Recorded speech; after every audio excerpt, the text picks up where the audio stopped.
Hi, I'm Dave, founder of Halloween Year Round, and with the recent release of Rebel Moon, which I'll get to, I'm here to talk about one of the most divisive filmmakers working today, Zack Snyder.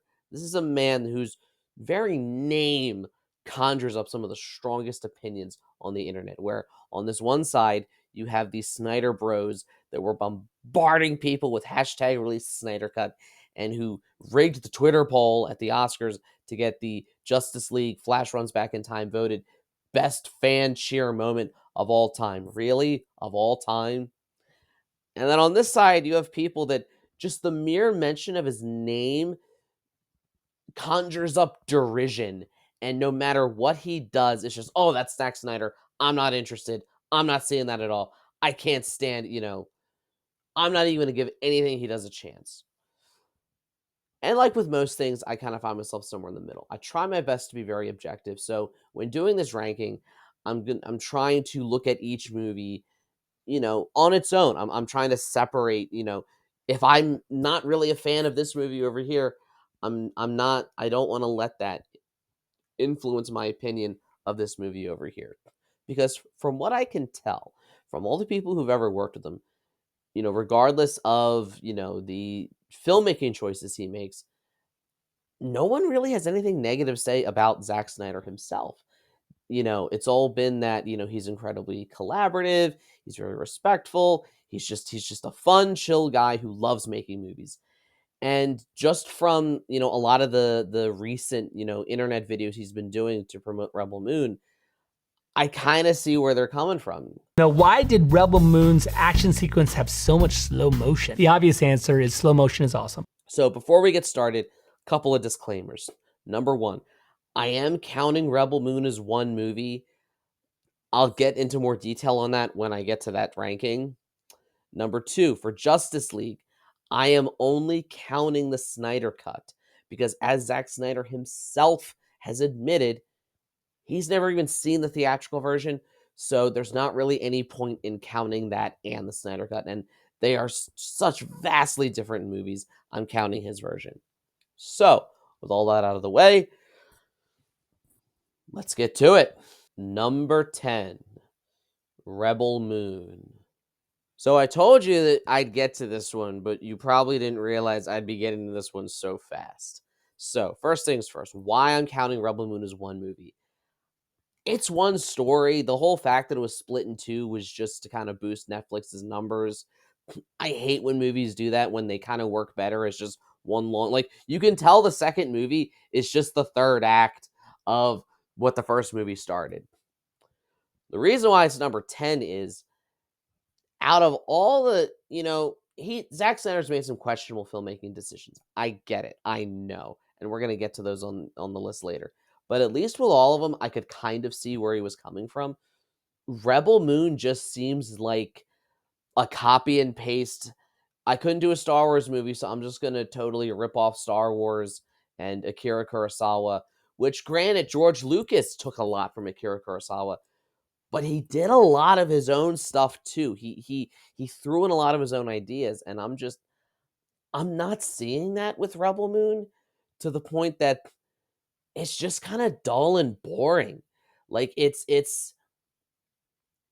has all the Snyderisms, but it doesn't have the wow moments some of his other movies have, even his bad movies, and it's a chore to sit through. And I just if he's doing more of these, I think that if there's anything we learn from Rebel Moon, it's that I think Snyder does best when he's adapting something else and kind of giving it his visual style. But when he's left to his own devices to do whatever he wants, this is the result. Number 9, Sucker Punch.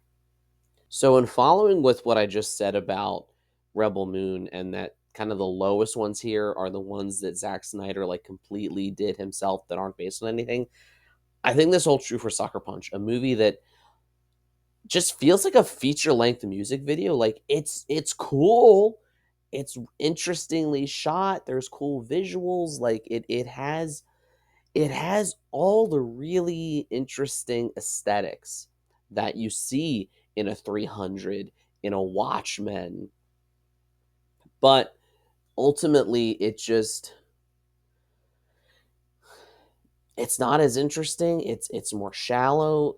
I know Snyder said that, it was a commentary on the male gaze and the way he shot it, but it's like there's movies that beat the audience over the head with the message, and then there's movies that are so their subtext is so subtextual that it's like, how was anyone supposed to know that's what you were doing, because you did the very thing that you're critiquing, but at no point do you actually make it feel like you're critiquing it. This is not a case of not Super Troopers, Starship Troopers, where everyone missed that it was satirical.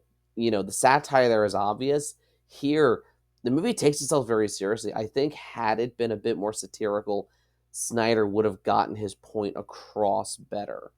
Number 8, Batman v Superman: Dawn of Justice. I've gone back and forth with this movie. When it first came out, I hated it because I'm like, this movie's trying to do way too much. It's trying to it's trying to get the DC universe, where the Marvel one is, and in half the time, not even half the time, like a quarter of the time. And then as the years went on, I started to appreciate certain aspects of it. Like, I love the Batman warehouse scene. I love the chase scene. I love the whole opening sequence with Metropolis. There's a lot of really cool individual scenes in this movie that if I look at them as individual scenes, I'm like, that's amazing. I love the whole Day of the Dead sequence and the whole Gods Among Us, where you have the talking heads talking about like the philosophical implications of Superman. I am all on board for scenes like that. But this is a clear example where you can have great ingredients, but if they're not put in the recipe properly, if they're not, if they're with other ingredients that don't mesh well, or they're just, or the chef was just making it up as they went along and not everything matched, the recipe, the final product is this. And what this is it's a mess of a movie. Now, Snyder has gone on record to defend the whole Martha thing. Save Martha! Why did you say that name? And I can even kind of get where he thinks he's coming from with it, but just Jesse Eisenberg was like his whole performance was too manic. Um, the movie is cramming several movies worth of content into one movie, and it's rushing, and I think it really suffers for it. I think that while there are certain scenes I love, the movie itself just feels like it's trying to get us from point A to point B, and it's trying to get us there as fast as possible, and it's not taking the time that it needs. I will admit the extended Ultimate Edition is better than the theatrical version, but you still have 5 movies all competing for attention here. Number 7, Army of the Dead. I think this movie and X-Men Origins Wolverine, the first one, occupy a very small subgenre of movies I call the opening credits is the best part of the movie, and the material from the opening credits should have been the whole movie. Because you have here a really solid like short film where they're playing Viva Las Vegas, and we're just watching the zombie chaos erupt throughout the city, and we're seeing Dave Bautista and his crew rescuing VIPs. We're seeing the one woman searching for her daughter. There's tension, there's drama, there's emotion with no dialogue, just the music playing, and we're watching all these events unfold. Why was this not the movie? Because the movie itself is just a typical heist movie, but with zombies. And it's like you had a much more interesting story. And spoilers, we come to find out that the real thing they want is the head of one of the alpha zombies because it's worth way more than the money in the safe. But if that was the case, why did you plan a heist? Why did the safecracker need to be there? Why did you have to go through all this charades? If that was your goal to just get the alpha zombie's head, why not just hire a team to go get that? It's it like nullifies the entire plot of the movie. And it's something that when I first watched it, I kind of blocked it out, and I kind of like said to myself, well, I'm not going to think about that. But the longer and longer I've sat with it, the more and more this movie frustrates me for that reason, because there's plot holes, and then there's plot holes that like a simple thing kind of undoes the entire plot. Number 6, Legend of the Guardians, The Owls of Ga'Hoole. I had a really hard time placing this one because, let's be honest, the Owls of Ga'Hoole is very much the outlier in Zack Snyder's filmography. It's the only movie here that's rated PG. It's the only one that is, a kids movie. And it's this kids animated movie with owls, but it's also this like epic Lord of the Rings type fantasy adventure that clearly it was meant to set up a franchise. I know that, it's based on a book series, and that I think that was the plan, but it didn't do well enough to justify its own sequel. So it's kind of just left in limbo as, a movie that they even kind of set up where they're going with the next one, and it just never happened. I decided to put it kind of in the middle because there's elements of it I really, really like. First of all, amazing, voice acting cast. You've got Helen Mirren, you've got Jeffrey Rush, and you have this kind of rich mythology, but it feels like there's when you do world building, you can either show people the world or you can tell them the world. And I think that this movie suffers a little bit from the latter, where it's more telling than showing all the world building it's trying to do. Maybe because it's a kids movie, they felt like they had to do it that way. I'm not sure, but it is a very. Anytime I go back and look at Zack Snyder's filmography, I'm always fascinated that this movie is even included on it, and that I have to like sit here and try and compare it to things like his zombie movies and his DC movies. So it ends up kind of in the middle. I like this movie. I don't love this movie. From here on out, all the movies we're going to talk about, I really, really like. Number 5, Zack Snyder's Justice League. Toxic fandom aside, internet trolling aside, all that aside, I just want to acknowledge the fact that it's really cool that this version of the movie even exists. I know that, there was a lot of backlash on the internet after the theatrical version came out, but just as an artist, as a creator, as a writer, it was really inspiring to see an artist's vision get to finally be told the way he wanted to tell it, especially the way Warner Brothers really did Zack Snyder dirty, taking advantage of a family tragedy to oust him from the project. It was just really cool to see him get to finish it. But let's talk about the movie itself. Yes, it's long. I don't think it needs to be 4 hours. There are definitely scenes that drag on longer than they should. I'm looking at you, weird Aquaman song serenade scene that it's like we're gonna listen to the whole song. Okay, so, but I also understand that after everything that happened with the theatrical version, Snyder was just like, I'm not gonna cut anything. I think you could probably like lose 30 to 40 minutes and the movie would be fine. It would speed up the pacing a little bit. But the reason why it's ranked where it is that this movie delivers. I mean, looking at the theatrical version, it felt like Flash and Aquaman and Cyborg were afterthoughts. Here, every single character has an arc. Every single character, we see their backstory, we see their struggles, we see their challenges, and every single one of them gets a moment to shine. And I don't mean like just save one person ridiculous shine like they tried to give Flash in the other version. I mean, Flash running back in time was an amazing scene, and it was better than any time travel he did in his own movie. Cyborg actually gets to be a character, and he's kind of the heart of the movie. He's the one that kind of holds everyone together. We see Batman and Wonder Woman kind of struggling with the idea of like the traumas they've been through before and their reluctance to form a team. Same with Aquaman feeling like an outsider. This movie just, it's the Justice League, and it gives us just so much with these characters. It improves on Steppenwolf. It gives us Darkseid. I wish this had been the version we had gotten in theaters, because then maybe we could have gotten the whole like future thing and all that. And I think that would have been really cool to see. So I won't say it's not a perfect movie. Obviously, like I said, it drags on a bit at times, but such an improvement over what we had seen before, and kind of it shows us that, despite the flaws, I think with Batman v Superman, it was building towards something.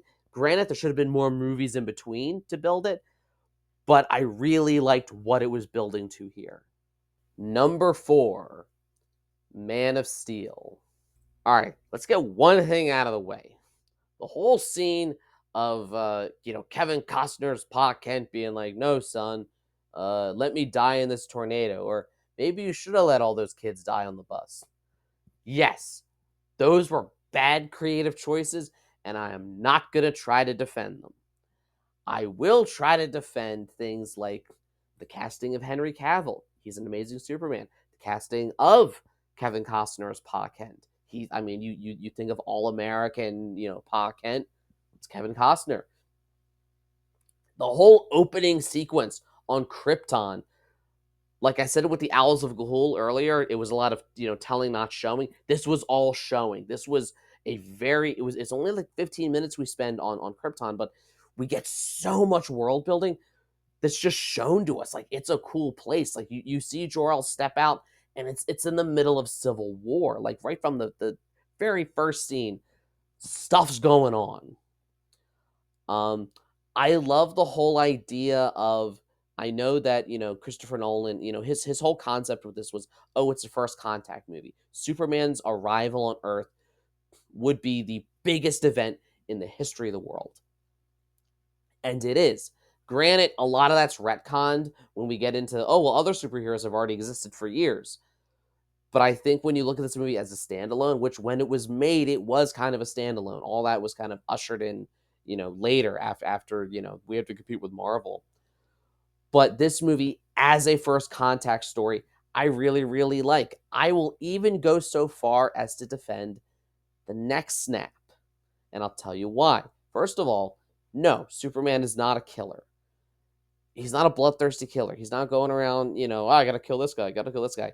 He didn't want to be in that situation. And I think that, as his origin story, the fact that he's forced to do that kind of makes him value life even more, because he was forced into that situation. He didn't want to kill Zod. It was a tragedy that he had to kill Zod, even after everything Zod had done.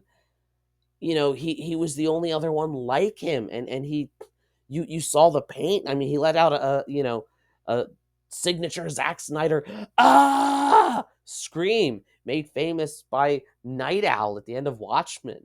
So I don't think that was necessarily a bad choice.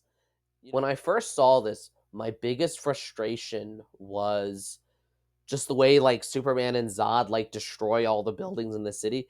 I always loved how people were like, "Oh my god, how could he kill Zod?" I'm like, do you have any idea how many civilians he just killed by throwing Zod into that building filled with people? But I think Batman v Superman's opening scene retroactively made me like Man of Steel better, because it didn't let Superman off the hook for that, and it kind of addressed that. So as just a standalone, new take on Superman, and as first and foremost as an alien story, I really enjoyed Man of Steel. And come at me in the comments if you hated it, because I know most people did. Number 3, 300. No, I didn't make this number 3 on purpose. It just kind of worked out that way. 300 and I go way back. This is the first movies of Zack Snyder's I ever saw. Came out when I was in 12th grade, and I was taking a class like on, ancient Greece and Rome. And opening night in the theater, half of my, history class was in the theater seeing it. And then we were all talking about it that Monday, back at school, and telling our teacher, "Oh, you got to go see this movie." And he's like, "I saw the trailer. That's not at all historically accurate." But the more that kind of sat with me, the more, I realized, and kind of with fan theories, I know there's a popular Reddit theory that you kind of have to look at 300 as it's a piece of Spartan propaganda. It is the story as the Spartans would have told it. And while, yes, it has fantasy elements to it, it represents the vibe of Sparta very, very well. It gets them down. Their whole everything is war for them. They love it. They were like the samurai of ancient Greece. So I think when you look at it through that lens, you're willing to overlook the more fantastical elements and realize that this movie is just the most Zack Snyder at his most Zack Snyder ist. I don't know. I think that it was the perfect story for him to tell at that time using his style that, of course, the Spartans would tell it in a very large than life kind of way. And our clue that is the perspective it's from is the whole movie is being narrated by David Wenham, from the very beginning. And this is how he's telling the story. I think it has some of the most amazing visuals. This was the era where comic book movies were being brought to life in ways they hadn't been done before. This was only a year after Sin City, where it's like, no, let's literally use the frames of the comic book as the storyboards. And it's a movie that I can always go back and rewatch and just have fun with. I feel like it's not trying to be as self-important as some of his DC movies are trying to be, but it also makes a whole lot more sense than some of his more recent stuff is. So that's why I will never not love 300. Number 2, Watchmen. Now we can argue and we can debate whether or not Zack Snyder was the best choice for Man of Steel, for Batman v Superman, for Justice League. There were certainly other directors that would have done things differently with that, and an argument could be made that Snyder wasn't the best choice for those, and that the only reason he was because of the success of his previous comic movies, like 300 and of course Watchmen. But I don't think anyone could make the argument that Watchmen was not the perfect comic book movie for Zack Snyder to do. His whole shtick of wanting to deconstruct everything, wanting to take everything very dark, very gritty, wanting to like really push the philosophy. Watchmen is all of that already. Even before Zack Snyder walks in, Watchmen is a very Zack Snyder-esque story. I know Alan Moore wasn't thinking that when he wrote it, back in the 80s. And Snyder was the one who really pushed for it to be more comic book accurate.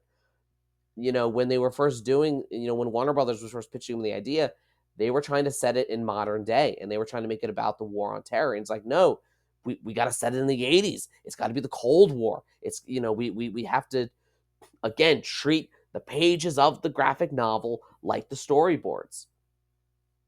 So just between the story, the casting, oh my God, Jeffrey Dean Morgan as the comedian, Patrick Wilson as Night Owl, my personal favorite, Jackie Earle Haley as Rorschach, a character you're not supposed to root for.